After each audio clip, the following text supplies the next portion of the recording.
Hello dear students, I am Ranjit Kumar working as teacher at Government High School Hathal from district Rajouri.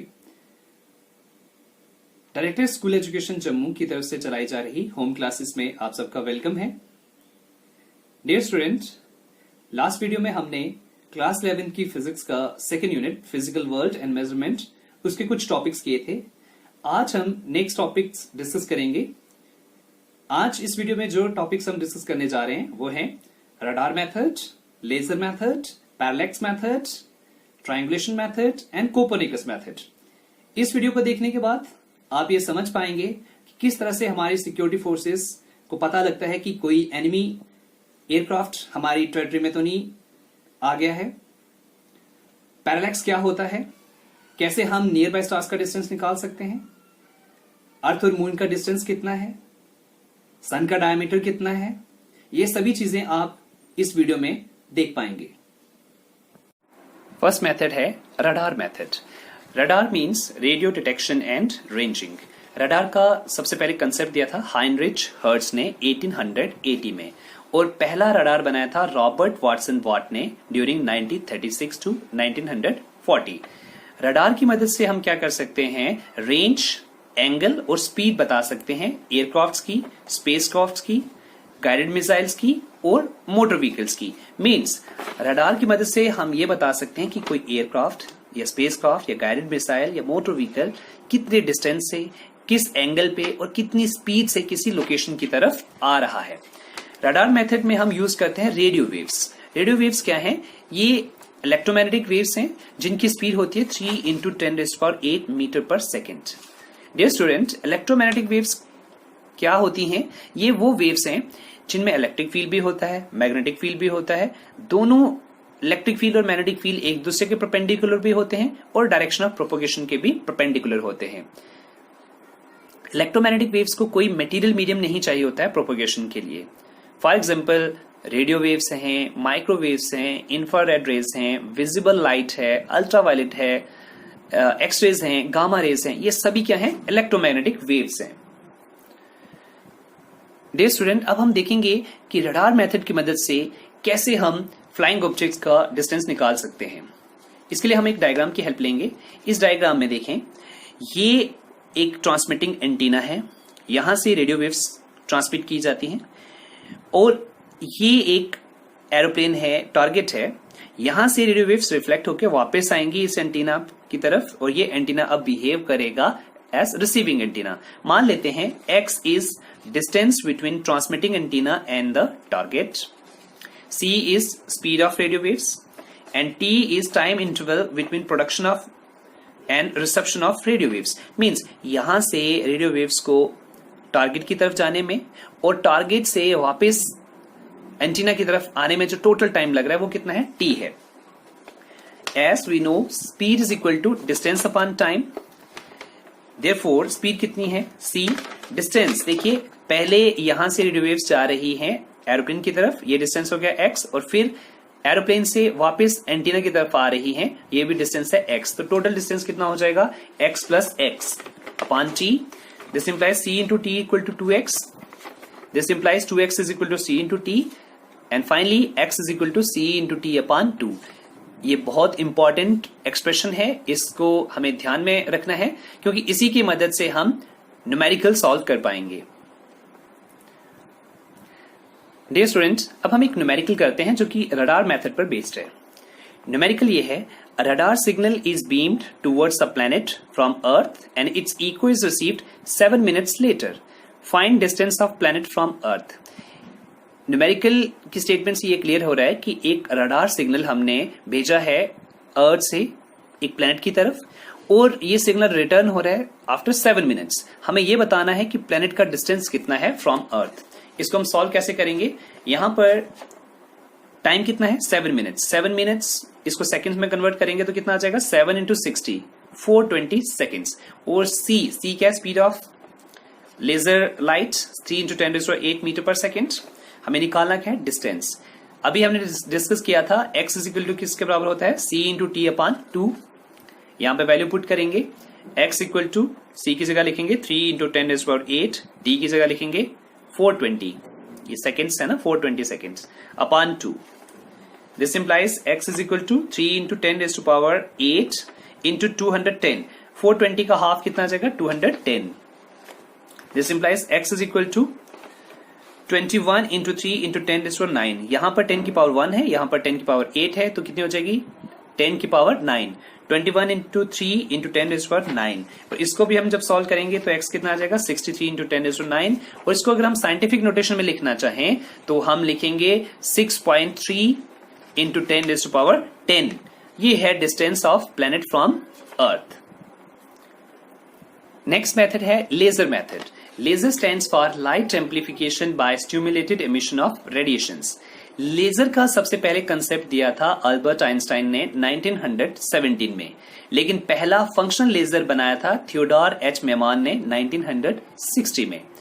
Laser एक device है, इससे जो light मिलती है उस लाइट को हम लेजर लाइट बोलते हैं। और इस लेजर लाइट की कुछ प्रॉपर्टीज हैं।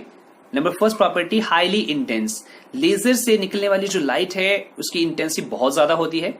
यूनिडायरेक्शनल, लेजर से निकलने वाली लाइट जो है एक पर्टिकुलर डायरेक्शन में ट्रेवल कर सकती है without getting deviated. Number 3, monochromatic. Mono means single, chromatic means colour, और कलर किससे रिलेटेड होता है, वेवलेंथ से। तो monochromatic means single wavelength. It means laser light जो है वो सिंगल वेवलेंथ की होती है। अब इस लेजर लाइट की मदद से हम डिस्टेंस निकाल सकते हैं हेवनली बॉडीज का। सपोज हम डिस्टेंस निकालना चाहते हैं मून का फ्रॉम अर्थ। इसके लिए हम इस डायग्राम की हेल्प लेंगे। सपोज ये अर्थ है, ये है मून। यहां पर हम एक लेजर सोर्स लेंगे और इसको एक्टिवेट करेंगे। यहां से लेजर बीम जाएगी मून की तरफ, मून से रिफ्लेक्ट होकर वापस आएगी अर्थ की तरफ। मान लेते हैं एक्स क्या है, distance between earth and moon. T क्या है, time interval between production and reception of laser beam. Means यहां से लेजर बीम को मून की तरफ जाने में और मून से वापस अर्थ की तरफ आने में जो टाइम लग रहा है वो कितना है, टी। सी क्या है, speed of laser beam. As speed is equal to distance upon time, therefore C is equal to, speed तो सी है, डिस्टेंस कितना आ जाएगा, अर्थ से मून की तरफ डिस्टेंस एक्स, मून से एक्स अर्थ की तरफ डिस्टेंस एक्स, तो ये टोटल डिस्टेंस हो जाएगा एक्स प्लस एक्स अपॉन यहां पे आ जाएगा T. C into T is equal to कितना आ जाएगा, 2x। This implies 2x is equal to C into T. Finally x is equal to C into T upon 2। ये एक्सप्रेशन वैसा ही है जैसा कि हमें रडार मेथड में मिला था। डिफरेंस ये है कि रडार मेथड में हम यूज करते हैं रेडियो वेव्स और लेजर मेथड में हम यूज करते हैं विजिबल लाइट, जो कि ग्रीन लाइट हो सकती है या रेड लाइट हो सकती है। अब हम एक न्यूमेरिकल कर लेते हैं, लेजर मेथड पर based numerical. Laser beam pointed towards moon takes 2.56 seconds to return after reflection from moon surface. What is distance of moon from earth? Numerical की स्टेटमेंट से ये क्लियर हो रहा है कि एक लेजर बीम अर्थ से मून की तरफ भेजी गई और ये बीम आफ्टर 2.56 सेकेंड्स रिटर्न हो रही है। हमें ये बताना है कि अर्थ और मून के बीच कितना डिस्टेंस है। इसको हम कैसे सॉल्व करेंगे, speed of laser light 3 into 10⁸ metre per second, time कितना है 2.56 सेकेंड, और हमें निकालना क्या है, distance x। As we know x is equal to क्या है, c into T upon 2।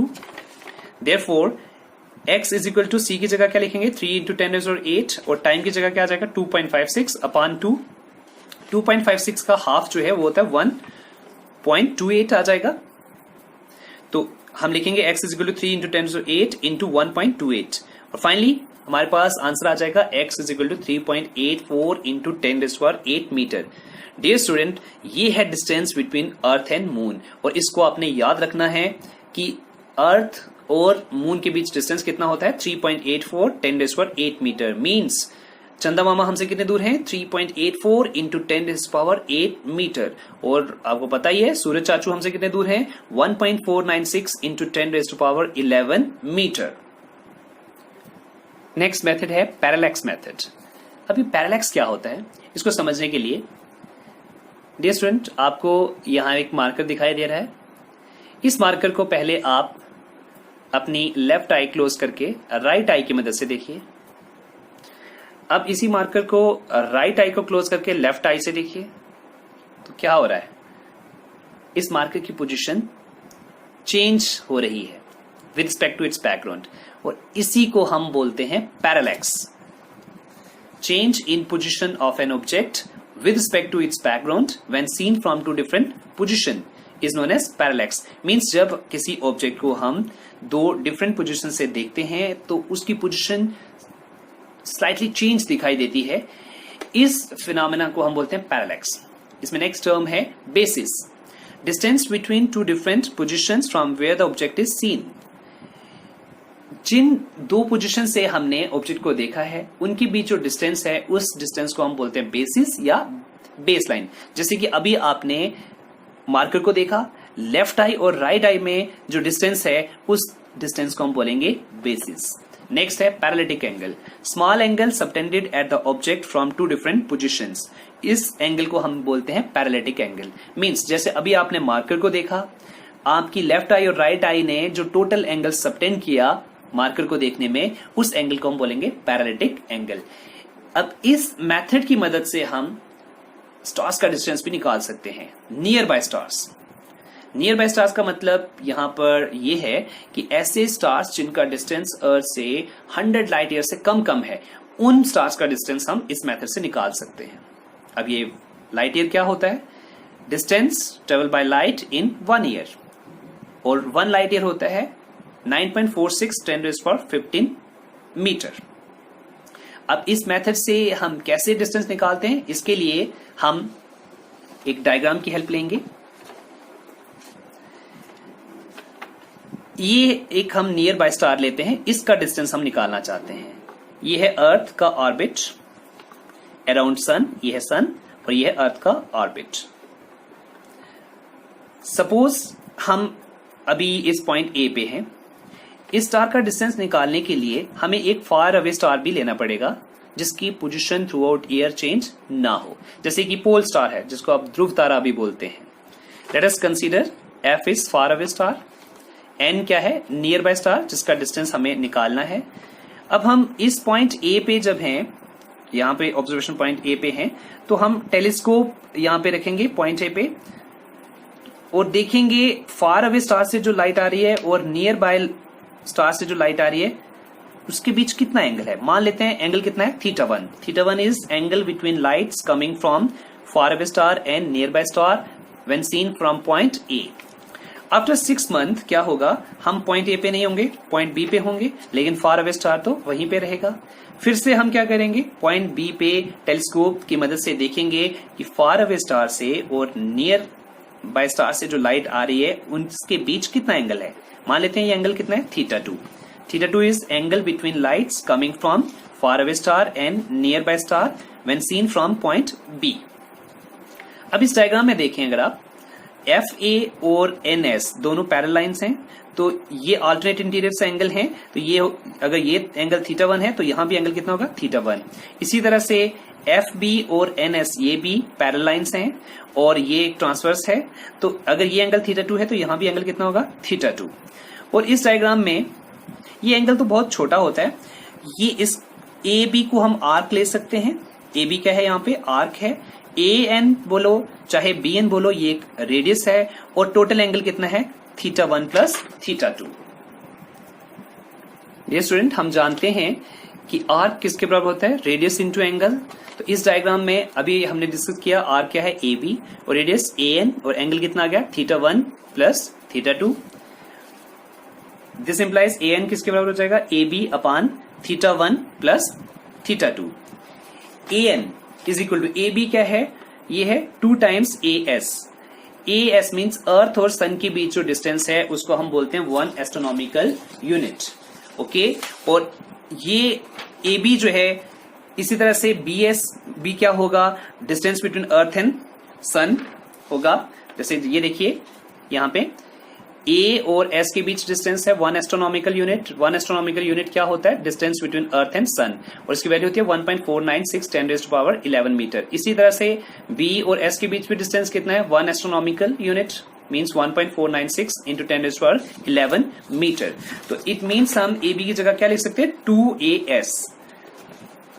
Therefore AN लेकिन इसको हम लिखेंगे 2, AS को क्या लिखेंगे, अर्थ और सन के बीच का डिस्टेंस 1.496 इंटू 10⁻11 और डिवाइड में आ जाएगा यहाँ पे θ1 प्लस θ2।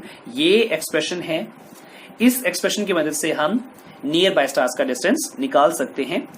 लेकिन इस एक्सप्रेशन को यूज करते समय हमें थोड़ी सी प्रॉब्लम आ सकती है कि एंगल जो है, कभी जो एंगल डिग्री में दिया होता है, कभी ये दिया होता है मिनट्स में, कभी दिया होता है सेकंड्स में, तो इन सभी एंगल्स को हमें रेडियन में कन्वर्ट करना होता है।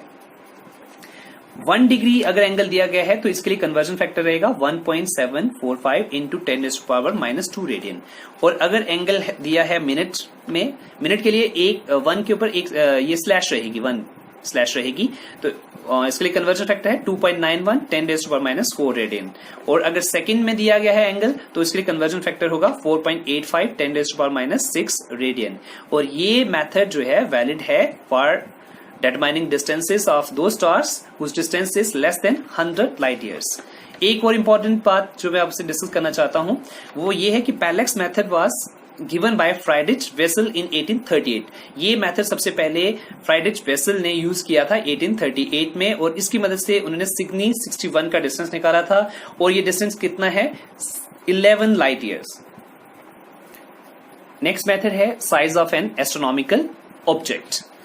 सपोज हम एक ये डायग्राम ले लेते हैं, ये है अर्थ और ये मून है। हम मून का डायमीटर निकालना चाहते हैं। इसके लिए हम मान लेते हैं d क्या है, distance of moon from earth, means moon का डिस्टेंस अर्थ से कितना है, d है।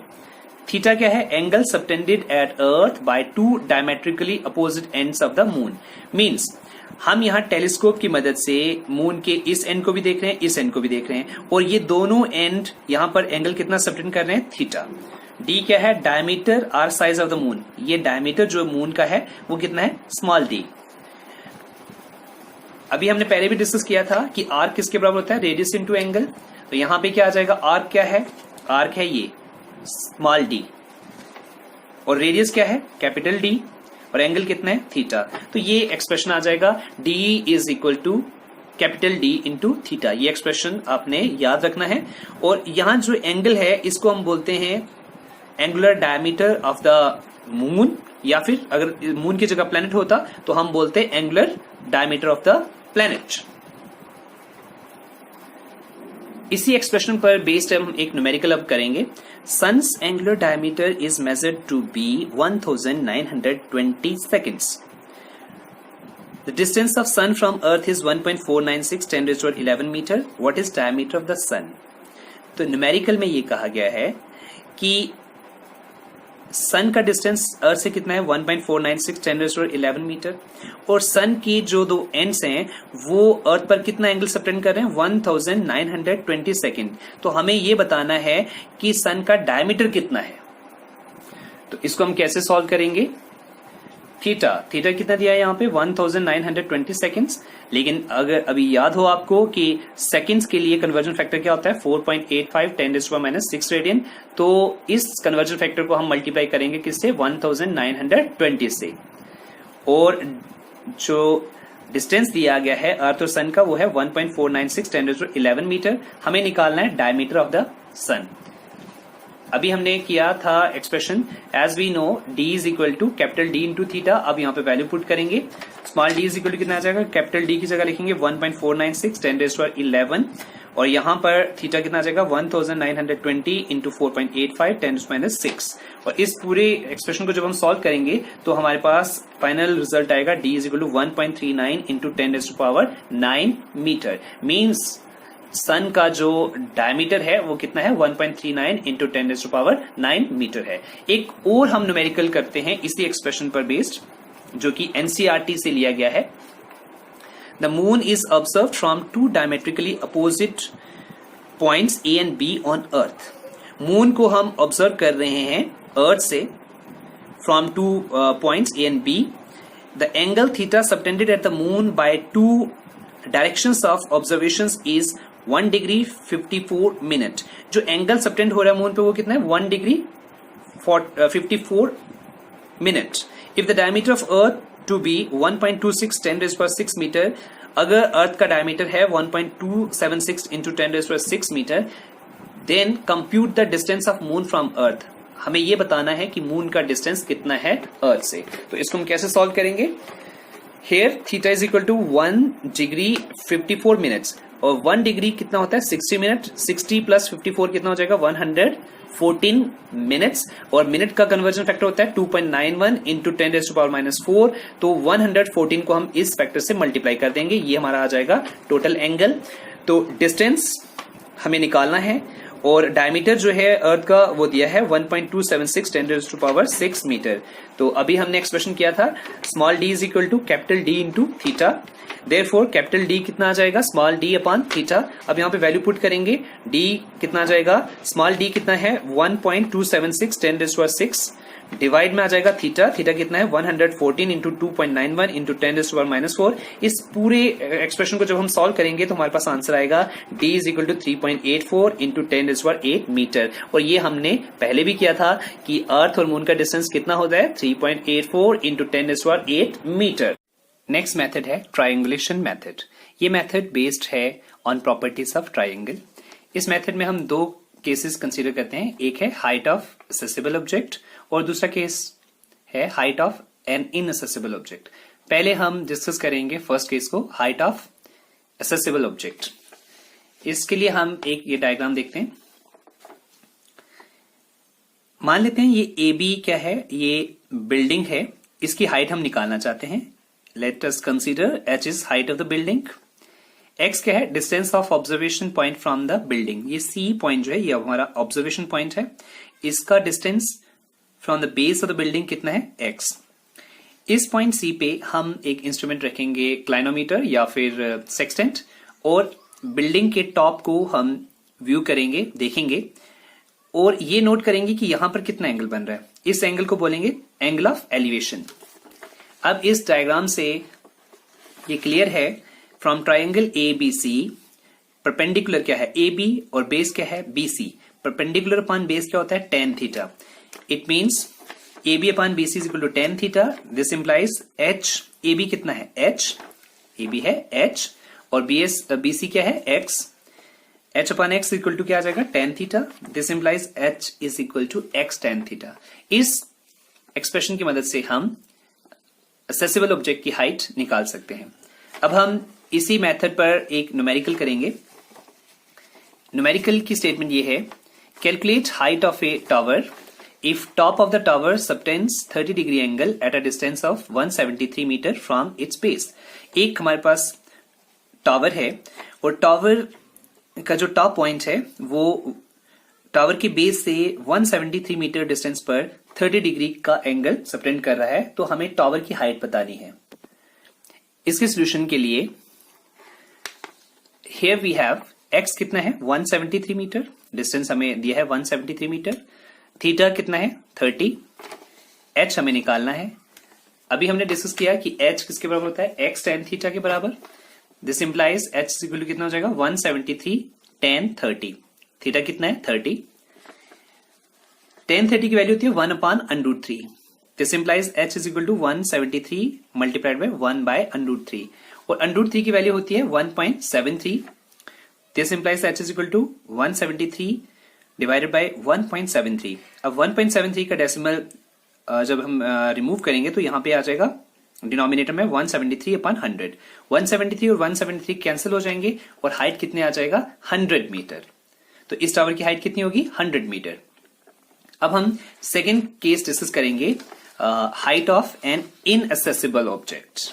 Height of an inaccessible object, मान लेते हैं ये एक टावर है ए बी, ये हम इसके बेस को अप्रोच नहीं कर सकते, बीच में सपोज कोई रिवर है उसको क्रॉस करके हम टावर के बेस की तरफ नहीं जा सकते। तो हम क्या करेंगे, एक हम ऑब्जर्वेशन पॉइंट ले लेते हैं सी, यहां पे हम क्या करेंगे सेक्सटेंट रखेंगे या फिर क्लाइनोमीटर, और टावर के टॉप पॉइंट को व्यू करेंगे और देखेंगे यहां पर कितना एंगल बन रहा है। मान लेते हैं ये एंगल कितना है θ1। अब हम सी से एक दूसरे ऑब्जर्वेशन पॉइंट डी पे चले जाते हैं। डिस्टेंस, ये डिस्टेंस हमें पता रहेगा कि ये डिस्टेंस कितना है डी पे, फिर जाके हम क्लाइनोमीटर या सेक्सटेंट की मदद से टावर के टॉप पॉइंट को ऑब्जर्व करेंगे और देखेंगे कि यहां पर एंगल कितना बन रहा है। मान लेते हैं यहां पर कितना एंगल बन रहा है θ2। लेट अस कंसीडर h क्या है, height of the inaccessible object that is tower. θ1 is angle of elevation at C. θ2 is angle of elevation at D. x क्या है, distance between C and D.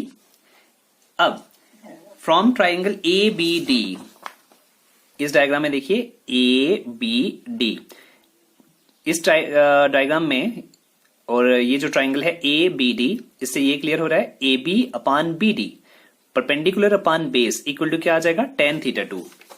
From triangle ABD we have AB upon BD is equal to tan θ2. ये हमारी first equation आ जाएगी.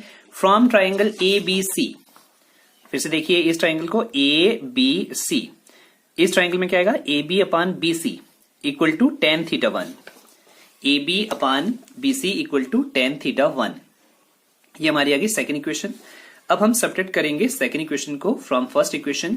तो ये expression क्या बन जाएगा, AB upon BD minus AB upon BC equal to tan θ2 minus tan θ1. अब इस इक्वेशन में हम रेसिप्रोकल ले लेंगे सभी टर्म्स का. यह आ जाएगा BD upon AB minus BC upon AB equal to tan θ का रेसिप्रोकल क्या होगा, cot θ2, और tan θ1 का क्या आ जाएगा रेसिप्रोकल, cot θ1. यहां पर डिनोमिनेटर सेम है AB, तो यहां पे आ जाएगा BD minus BC upon AB equal to cot θ2 minus cot θ1. Okay, अब देखिए इस डायग्राम से ये क्लियर है, BD minus BC, BD minus BC equal to CD, और CD कितना है, X. तो यहां पे भी BD minus BC upon AB equal to कितना है, cot θ2 माइनस cot θ1. तो इसको हम लिख सकते हैं x upon h equal to cot θ2 minus cot θ1. और फाइनली एक्सप्रेशन क्या आ जाएगा, h equal to x upon cot θ2 minus cot θ1. ये एक्सप्रेशन हम यूज कर सकते हैं in case of an inaccessible object, और उसकी हाइट हम निकाल सकते हैं. डियर स्टूडेंट, लास्ट मेथड है कोपरनिकस मेथड. ये मेथड कोपरनिकस ने डेवलप किया था 1543 में, जब उन्होंने हीलियोसेंट्रिक थ्योरी दी थी. कोपरनिकस से पहले पटोल्मी ने एक थ्योरी दी थी, जियोसेंट्रिक थ्योरी. जियोसेंट्रिक थ्योरी में यह माना जाता था कि अर्थ सेंटर में है और बाकी सभी प्लैनेट्स अर्थ के चारों ओर घूमते हैं, रिवॉल्व करते हैं. यही थ्योरी सभी लोग मानते थे, और इस थ्योरी के अगेंस्ट कोई अगर बोलता भी था तो उसको प्राणदंड मीन्स उसको फांसी दे दी जाती थी. कोपरनिकस ने जब वो बूढ़े हो गए थे तो उन्होंने ये हिम्मत की और उन्होंने एक नई थ्योरी दी, हीलियोसेंट्रिक थ्योरी. कोपरनिकस ने ये कहा कि सेंटर में सन है और बाकी प्लैनेट जो हैं रिवॉल्व करते हैं अराउंड सन. इस थ्योरी के बाद हम सोलर सिस्टम को अच्छे से समझ पाए. ये जो मेथड है कोपरनिकस मेथड, ये मेथड यूजफुल है for inferior planets. Inferior planets जैसे कि मरकरी और वीनस. इंफीरियर प्लैनेट्स कौन से होते हैं, ऐसे प्लैनेट्स जिनका ऑर्बिट अर्थ के ऑर्बिट से छोटा होता है, उन प्लैनेट्स को हम बोलते हैं इंफीरियर प्लैनेट्स. और दूसरे प्लैनेट होते हैं सुपीरियर प्लैनेट्स. सुपीरियर प्लैनेट्स हो गए जैसे कि यूपिटर, सैटर्न, यूरेनस, नेपच्यून. ऐसे प्लैनेट जिनका ऑर्बिट अर्थ के ऑर्बिट से बड़ा होता है, उनको हम बोलते हैं सुपीरियर प्लैनेट्स. लेकिन कोपरनिकस मेथड जो है ये एप्लीकेबल है सिर्फ इंफीरियर प्लैनेट्स के लिए. इसकी मदद से हम सिर्फ इंफीरियर प्लैनेट्स का डिस्टेंस निकाल सकते हैं. अब इसके लिए हम एक डायग्राम की हेल्प लेंगे. मान लेते हैं ये है सन और ये एक इंफीरियर प्लैनेट है, P से हम इसको इंडिकेट कर रहे हैं. इसका ऑर्बिट अर्थ के ऑर्बिट से छोटा है और ये है अर्थ का ऑर्बिट. एक बात और मैं आपसे डिस्कस करना चाहूंगा कि कोपरनिकस मेथड में हम प्लैनेट के ऑर्बिट को सर्कुलर लेके चलते हैं. ये एक लिमिटेशन भी है कोपरनिकस मेथड की. बाद में केपलर एक और साइंटिस्ट आए थे, उन्होंने बताया था कि प्लैनेट का ऑर्बिट जो है वो इलिप्टिकल होता है. Okay, let us consider RPS is distance of planet from sun. ये प्लैनेट है, प्लैनेट और सन के बीच डिस्टेंस कितना है, RPS. RPE is distance of RPE, distance of planet from earth. और RES क्या है? Distance of earth from sun, जिसको हम 1 एस्ट्रोनॉमिकल यूनिट भी बोलते हैं। और 1 एस्ट्रोनॉमिकल यूनिट क्या होता है? 1.496 10⁻11 मीटर। और एप्सिलॉन, प्लैनेट्स इलोंगेशन। एप्सिलॉन क्या है? Angle between the light coming from planet to earth and light coming from sun to earth. From triangle SPE, SP upon SE perpendicular upon hypotenuse is equal to sine epsilon आ जाएगा। SP क्या है? SP है RPS लिखेंगे यहाँ पे। SE क्या है? RES इक्वल टू क्या आ जाएगा? Sign epsilon. और RPS क्या आ जाएगा? RES जाएगा साइन एप्सिलॉन से मल्टीप्लाई हो जाएगा। RPS इक्वल टू क्या आ जाएगा? RES into sine epsilon. और RES को हम लिख सकते हैं 1 astronomical unit into sine epsilon. ये फॉर्मूला हम यूज करेंगे जब भी हमें डिस्टेंस निकालना होगा प्लैनेट और सन का। मींस इंफीरियर प्लैनेट का डिस्टेंस सन से कितना है, उसके लिए हम ये फॉर्मूला यूज करेंगे। अगेन फ्रॉम ट्राइंगल SPE, ये जो ट्राइंगल है SPE, इसमें base upon hypotenuse PE upon ES, PE upon ES equal to cos epsilon. और PE क्या है? RPE लिख सकते हैं, ये distance of planet from earth. और ES क्या है? RES means distance of earth from sun equal to cos epsilon. Finally RPE equal to क्या आ जाएगा? RES किसके बराबर होता है? 1 एस्ट्रोनॉमिकल यूनिट। तो RPE is equal to 1 astronomical unit into cos epsilon. इस एक्सप्रेशन की मदद से हम इंफीरियर प्लैनेट का डिस्टेंस कितना है अर्थ से, ये हम बता सकते हैं। तो डियर स्टूडेंट, इस वीडियो में आपने मेजरमेंट ऑफ मेथड लेंथ के डिफरेंट मेथड्स के बारे में पढ़ा। नेक्स्ट टॉपिक हम नेक्स्ट वीडियो में डिस्कस करेंगे। Till then take best care of yourself and your family members. Thank you.